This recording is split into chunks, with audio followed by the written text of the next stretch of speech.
Hi everyone, and welcome to another episode of PhD Labs by Product-Led Growth Hub. Today we have a very special episode where we feature a very special guest. We have the pleasure to have with us Todd Olson, founder and CEO at Pendo. If you are into PLG, even for a while, perhaps you don't need any kind of introductions in regards to Todd's work so far.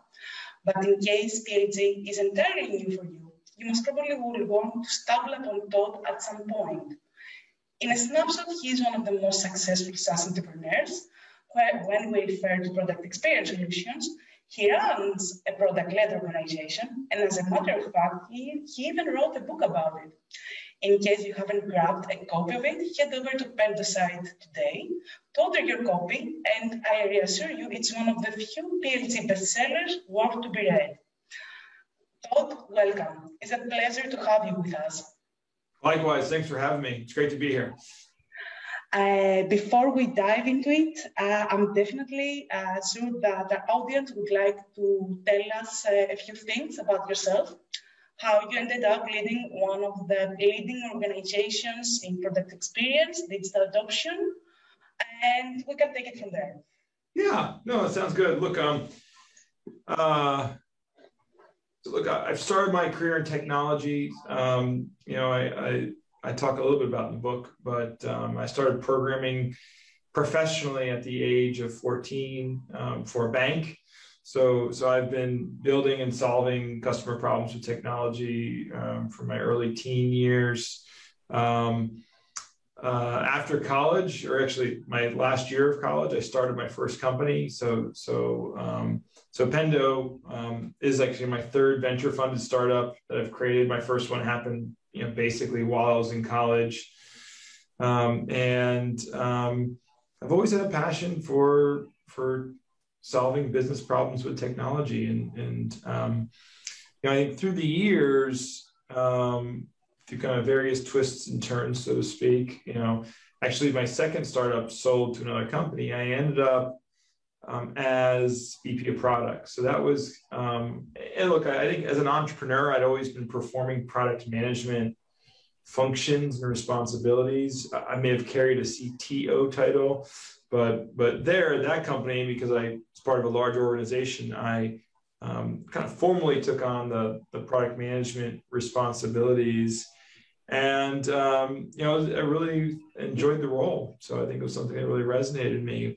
But in that role, I encountered lots of challenges around how are people using my product? How are we educating our users on all of the new features we're building? And those challenges, those pains were the inspiration for Pendo. So when I left that company and when I was contemplating what I wanted to do next, I quickly remembered all of the pains I was encountering as a recent VP of product. And that became the inspiration to start and then launch Pendo. Fantastic. And obviously, I will focus a bit on Pendo because it is a product-led organization. It has been a journey. I've been monitoring Pendo, packaging, pricing, your positioning, your solution for a while. I couldn't help it. It's one of the leading organizations on product-led growth. And I would like, if it's possible, to talk to us a bit about its journey. I mean, you have started to alter its packaging, its pricing, its positioning a lot. You are now into a full product-led model. You didn't go there from the start. So I guess your learnings could be learnings our audience could take with them. Yeah. Well, look, I mean, like any startup's a journey, right? And as you said, when we founded the company, I guess it's important to note that our product is very unique and differentiated. We were the first company to really kind of marry product analytics with internet messaging. So there wasn't like, I couldn't just go to market and say, we're a better video conferencing solution. So if you contrast a Pendo story to like a Zoom or other companies or Dropbox, like all of us kind of understand what Zoom and Dropbox do without much explanation. But Pendo was quite unique in that what we learned as we went to market and put out a website and started to try to acquire customers is that just a quick conversation really helps set context to understand where we fit within the landscape. So the early days of the product, it usually started with a human-led demo, but then it quickly gravitated towards just try the product. You'll experience it best if you try. And that was really what product-led meant to us, was as quickly as humanly possible, get people to experience the product. And because the product itself usually sold itself. And even to this day, if I fast forward to 2021, sitting here today, 2/3 of the people that try our product buy our product. So 2/3, even today, we're 7.5 years in. So like that is the best indicator whether someone will buy is whether they'll try it. A lot of our motion is just how do we get people to try things, because we know trying will lead to, because you sometimes just have to experience things on your own. It's like the Peloton. I talk about the Peloton a lot in a lot of my talks. People told me about it. Yeah, it sounded interesting. But once I got on that thing and rode it, like I was kind of hooked. Sometimes seeing is believing. I think that's a big part of what it means to be product led. But if I go back in time again, we still had humans involved. So we weren't, I would argue, as product led as we could have been. And throughout the years, we've experimented with a freemium version, a non-freemium version. We've experimented with pricing. Actually, pricing is one of the first areas we experimented on. We were a tiny company. I just assumed we would market to startups. We're a startup. We benefit from it. All startups can benefit from it. But we quickly learned that big companies had the same problems, and they were willing to pay us more money, and they were able to pay us more money. So we actually experimented, increasing prices, raising prices, trying to better align our value to price kind of ratio with larger companies, and that really fueled a lot of our growth. I think those early price adjustments, moving slightly up market, is really what drove, we had 300, 400% growth annually for years, a couple of years. So and then we had subsequent years of 100% growth. So we've enjoyed a lot of growth. I think, and it's been driven by moving up market and really attacking, mid-market and enterprise. But then, it's interesting. I always felt we've been missing something in terms of a freemium product. So we invested in, when COVID hit, we decided what we wanted to do and how we wanted the year to shake out. We thought it was a great year to invest in free. A lot of small businesses were, obviously more financially concerned than they were before. And we knew, though, that if we put something out there, people would get benefit and value from it. And maybe small businesses, we could help them through this challenging time by coming up with a free version of our product that made sense for everyone. So we launched a freemium version last November. It's gone really, really well. And there's been a lot of learnings on it. I think the one thing about freemium that people often, a couple things, and we can dive into that now. It could be interesting, freemium. But one, you really need to have a dedicated team on it. It's not just like, I'm going to come out with a free product and then release it to the world. You need to think about what are the features in it, what's included. It's a really heavy product management exercise, thinking of a free product. So, and it's very important. And the other big thing is to make sure you're optimizing for delivering a great experience.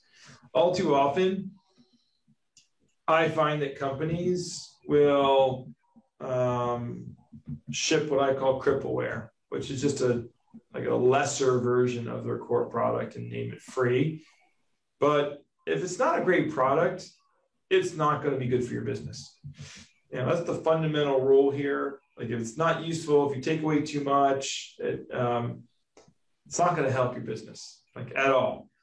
So I think it's really important to have a product team, have owners, really think about it as a first-class citizen. So yeah, a long-winded answer. Apologies to your question, but yeah, it's been a long journey. This was extensive, and thank you. What I would like actually to emphasize is the go-to-market, is the freemium that you mentioned. Your freemium has had stages so far. Now you have Pendo Free. It's a complete free version of the product for up to a certain amount of users. However, would you consider in the future going to a free trial after this? I mean, you haven't tried that so far. I know that freemium is something that suits you better, but why have you tested with that yet? Or is not the time yet to get there? Yeah, so I mean, we actually have had a free trial. It just hasn't been it hasn't been a self-service free trial. And arguably, you could say that our freemium sort of is a free trial, because if your site is bigger than the thresholds, then it kind of triggers a conversation into where we're at. So yeah, I'm totally with you.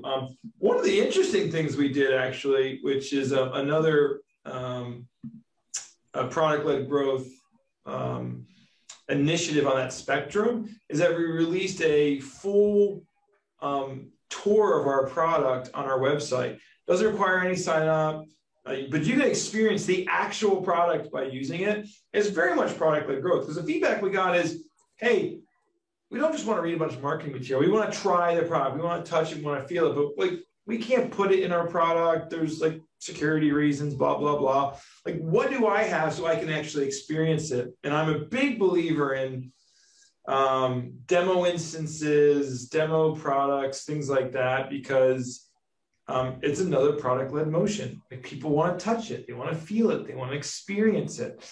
And you got to give people ways to do it. And okay, and my next question would be, since you are an organization that has many experiments going on, many that anyone could count, perhaps, I would like to learn more about how you communicate that internally effectively, because one of the pillars of PLG is actually to abandon silos. And sometimes, even if we try, miscommunication is something that we cannot avoid. How do you optimize that internally as a leader, product leader, and as a leader of the organization that you run?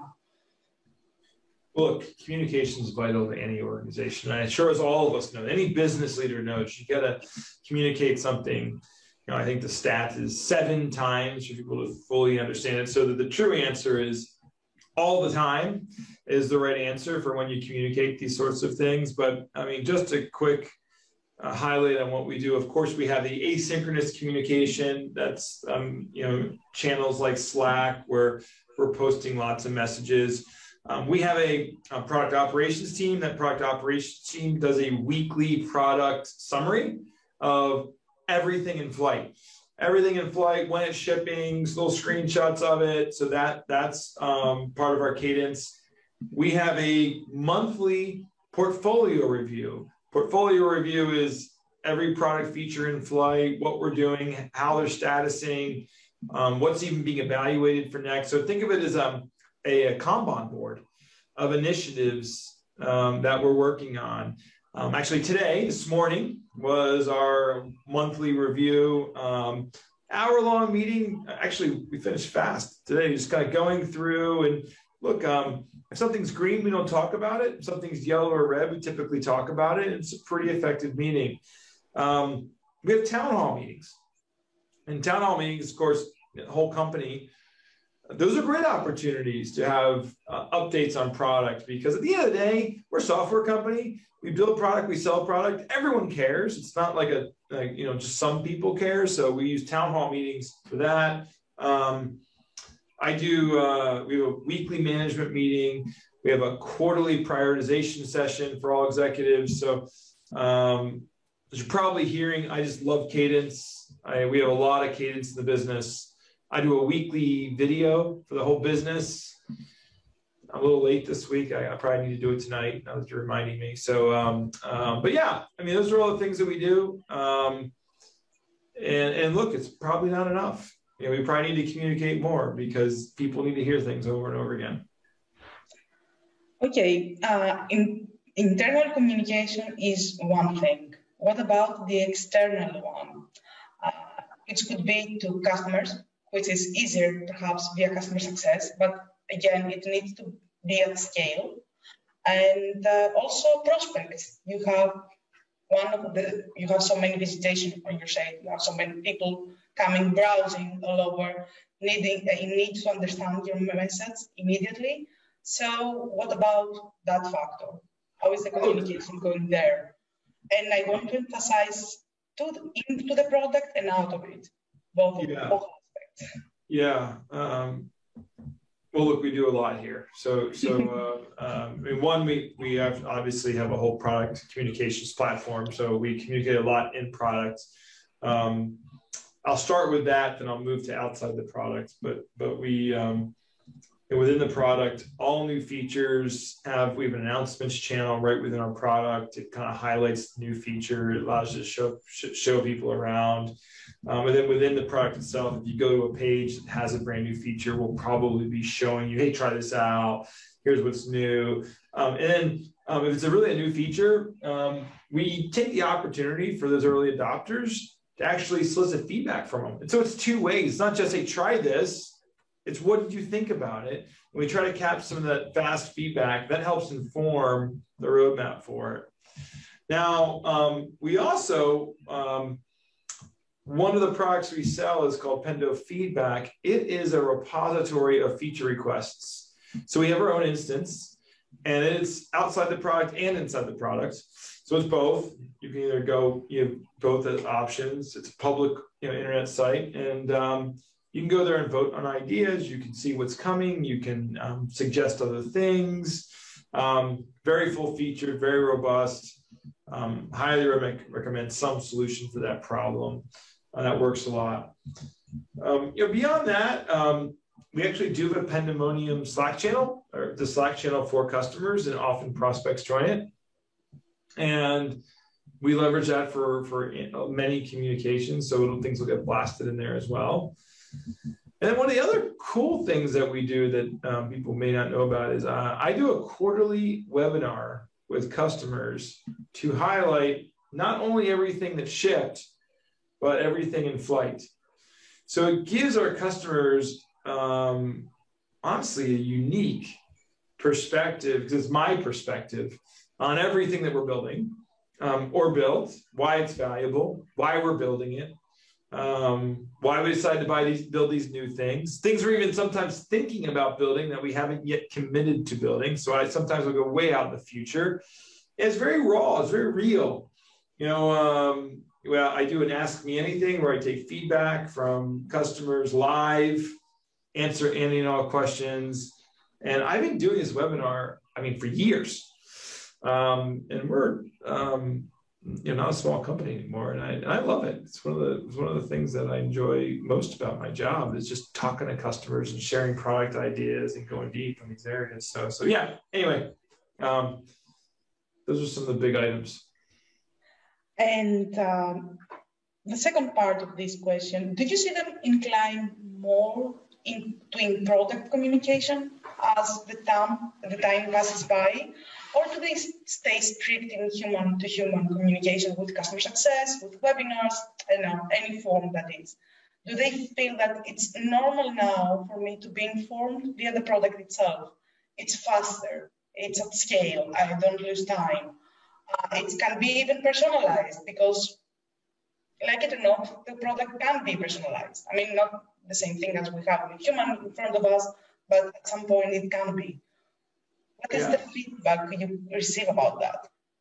Yeah, look, I think over time, we're seeing more and more interactions happen in products, but those interactions are more basic interactions, like product feature announcements, how do I do this, more support deflection.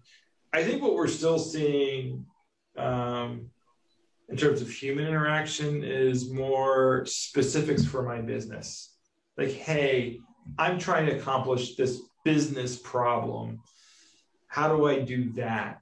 Not how do I use this feature, not what does this page or button mean. That it can move to almost entirely product led.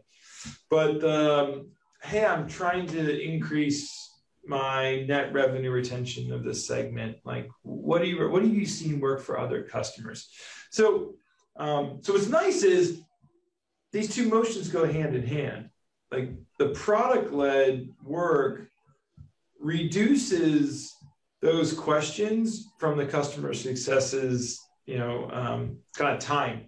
So let's say a customer is talking with a customer successor. They're not wasting time like, how do I use the product? The customer's coming in knowing how to use it. They're spending their time on how do I make sure I'm getting value? How do we understand your unique needs? I mean, it's becoming consultative, truly, versus simply a product trainer. And I think that's where it's really valuable. Like you want the product to be able to teach people how to use the product. When it comes to how do you implement change at scale, how do I get my colleagues on board with this stuff? That's an area for human to talk about things that have worked, change management. So I think that's kind of how I think about that. And besides that, which is great because this is actually the goal, do you see the industry in general going there? Do you see, it is so new. I mean, it takes its toll until we reach our goals, until we make the transition as an industry. What is your feedback on that? What do you receive via conversations with customers, with friends, with colleagues? I don't know. But what is your feeling? Are we closer to becoming product-led? Now with COVID, we have a barrier removed there. We need to become more digital anyway. Look, I think COVID taught us that sometimes we don't have a choice but to be product-led, right? And so in many ways, it accelerated transformation that would have it probably would have naturally occurred, but it would have taken a lot longer, right? So I think in that way, it's very good for the product-led movement, COVID. And I think we'll continue to see more acceleration there. But look, what are the barriers change? Look, I think everyone recognizes it. That's one piece of feedback I get from the book is like, wow, great content in here. I'm not sure my organization is ready for all of it. Where do I start? Right? So I think the where do we start problem is the one, where that's top of mind for folks. And when I typically coach companies and teams is, okay, everyone's talking about product-led growth and product-led, well, maybe focus on your customers. Maybe product-led growth can be something that's more expansion-focused, more all SaaS businesses have a land and expand model. Instead of worrying about the land, why don't we try to find ways to grow our existing customers? Maybe the land is more political, is more challenging. I think the big thing is salespeople are concerned about, or people are concerned about salespeople not getting paid, which is a fair concern. But I think, or they're concerned about product-led motions, either commoditizing their sales or slowing down their sales cycles. I mean, I've had sales leaders say, oh, we can't let the customer try the product. It's just going to slow down the sales cycle. Okay, maybe it will. But if it increases our win rate, isn't that ultimately better? Right? So that's the discussion people need to have is like, yes, there will be consequences to these changes, but maybe we're not looking at the right metric. The metric is revenue and growth. How we get there, if it's a slightly longer sales cycle, but we're doubling the volume, like who cares, right? We got to make that adjustment. So look, I think that's the conversation we need to have. But look, change is hard. A lot of fear. I think there's a general fear in the industry too around products or computers replacing humans' work. I think part of that it was in the sales org, but yeah, I think that contributes to this as well. I have a similar question. We discussed about where should the organization start. What I get as a question is when should I start to become product-led? And there is no panacea as an answer to that. What I usually say is that in the beginning, you need as much feedback as humanly possible. You need to do some tailored, manual, custom work in order to automate that later on.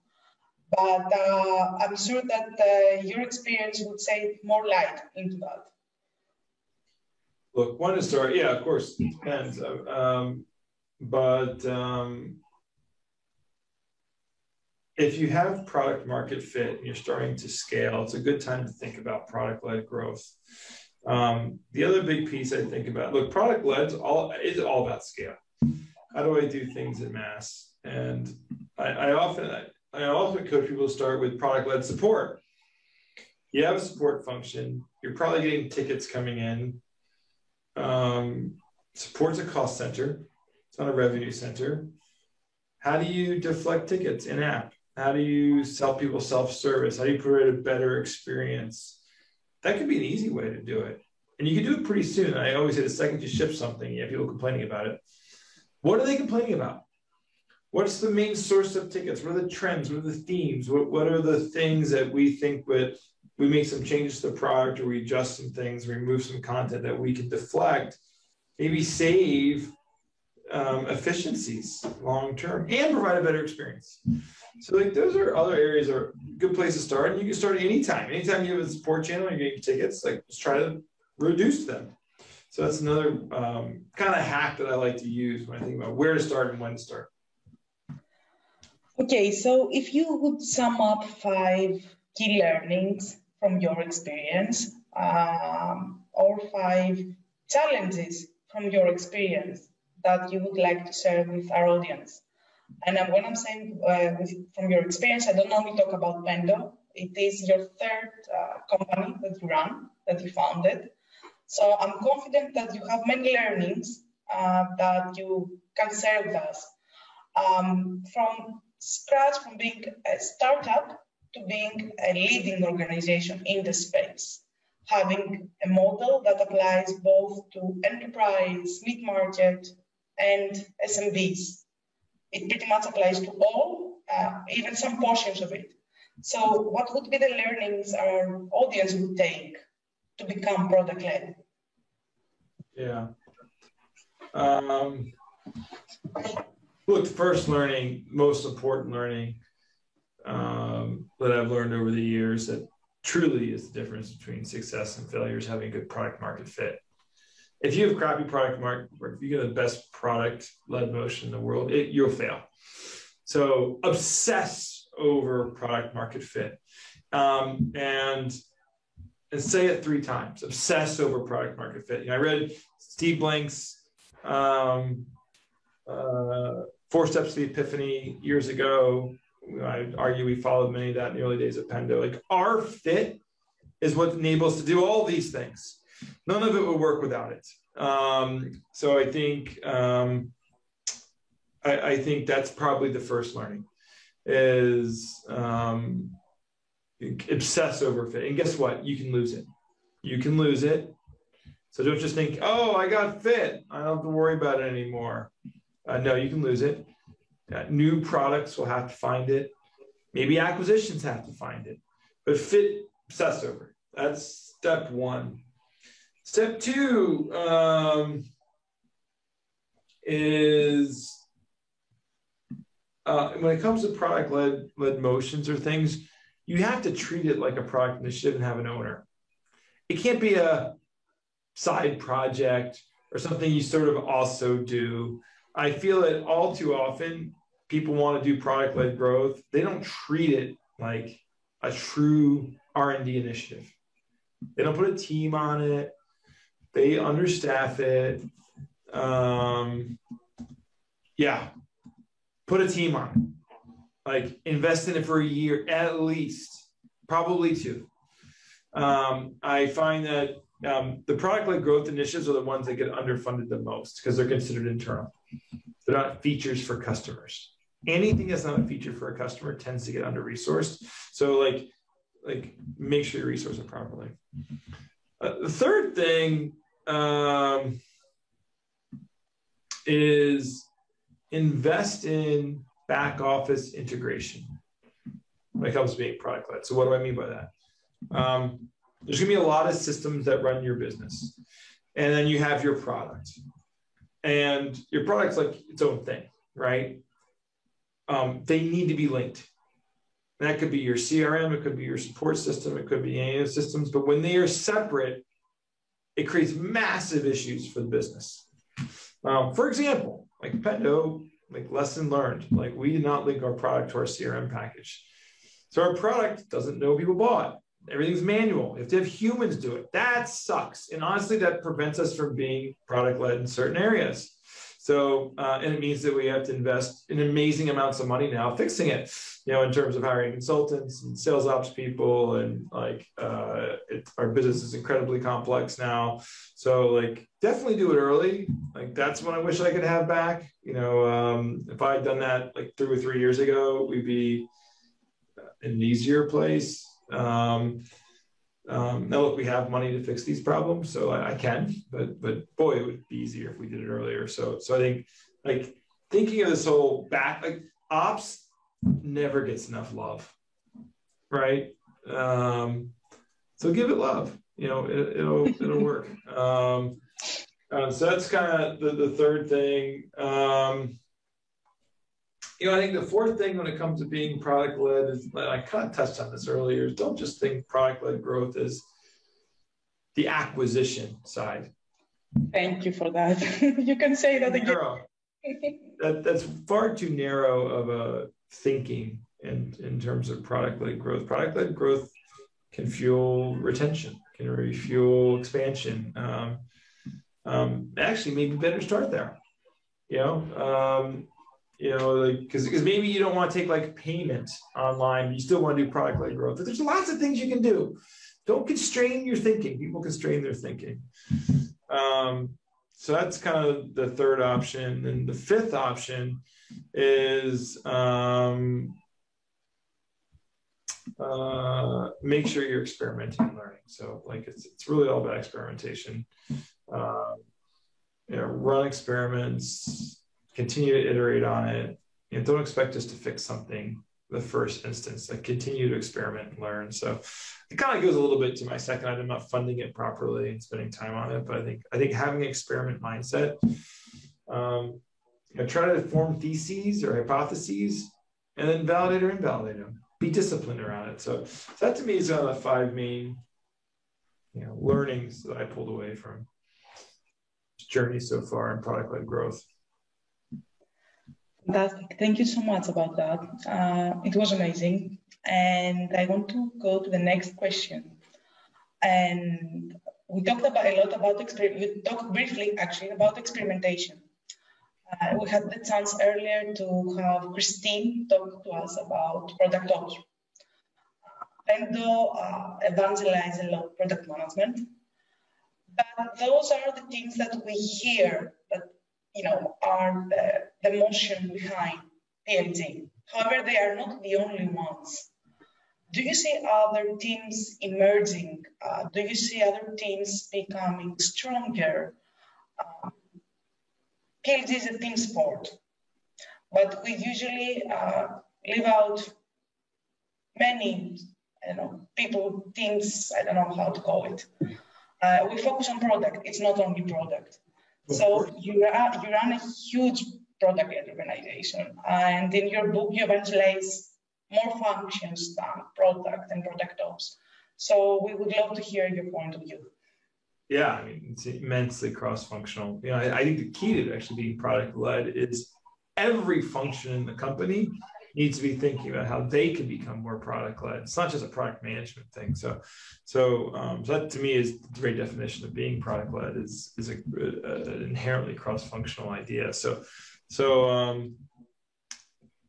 But every department can use it. So I think the first area that comes to mind, of course, is marketing. Marketing.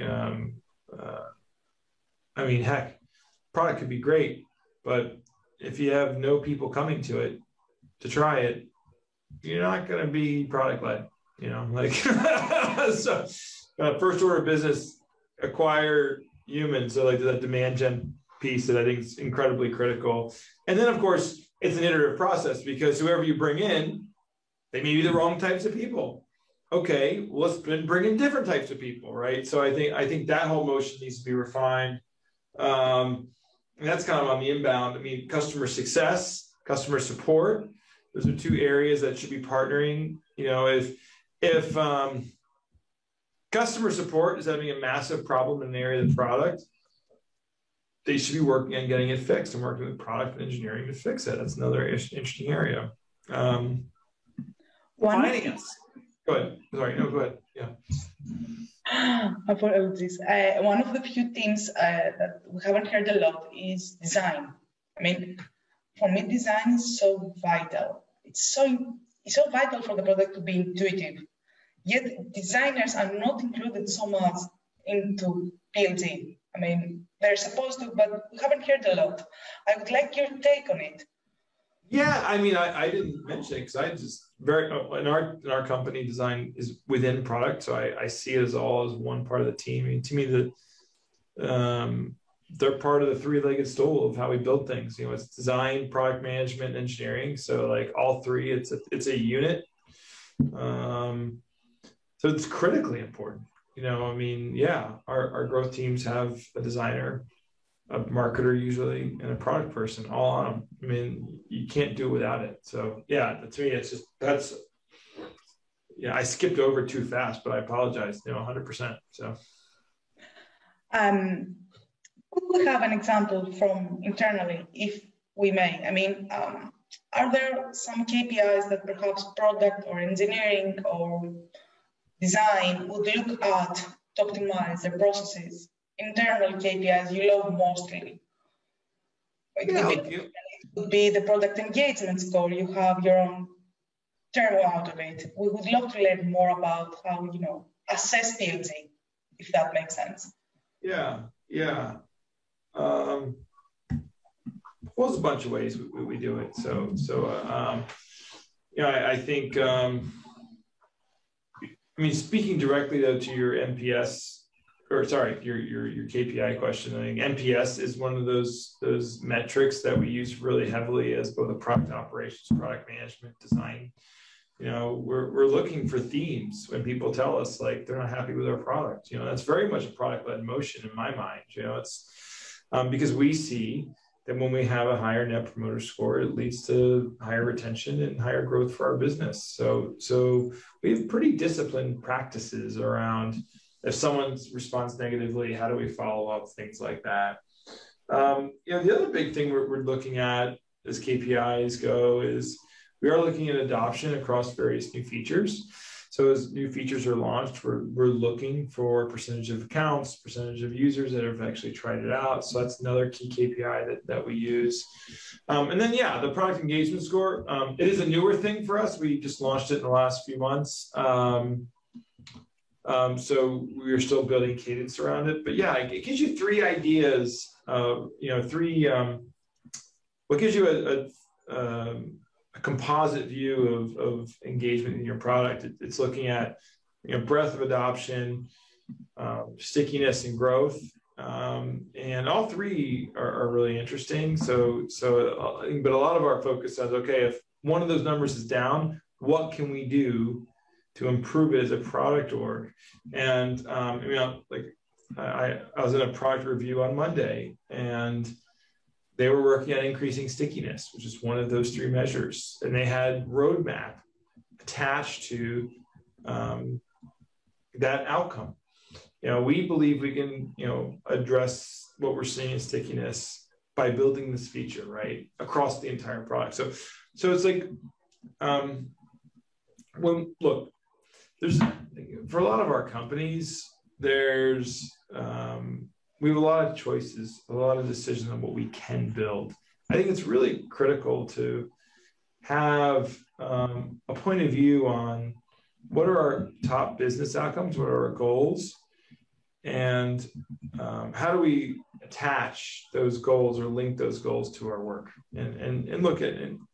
I coach every product manager. Your job is to tell people why. Why are we building this thing above this other thing? Okay, I only have a few left. I think I exhaust you a bit. The next one would be, you published a very successful book on PLG. I'm sure that you get tons of feedback from there onwards.